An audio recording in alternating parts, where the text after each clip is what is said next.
Hello, ওর নাম পুটু। তোমরা সবাই দেখো ওকে কীভাবে খাওয়াতে হয়, ঠিক যেন একটা বাচ্চাকে যেভাবে খাওয়াতে হয় সেইভাবে বাবু সোনা করে গদিতে বসিয়ে ওকে খাওয়াতে হয়।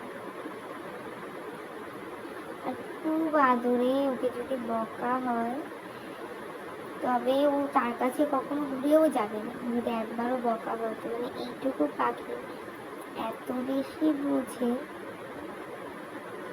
তো তোমরাও দেখো আমরা পুটুকে কীভাবে খাওয়াই, আর ওকে একটু আশীর্বাদ করো।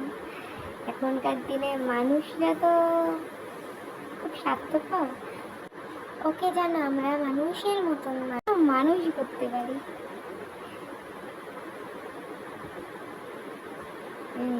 এইভাবে ধরে ধরে ওকে মুখ মুছিয়ে আদর করে করে খাওয়াতে হয়।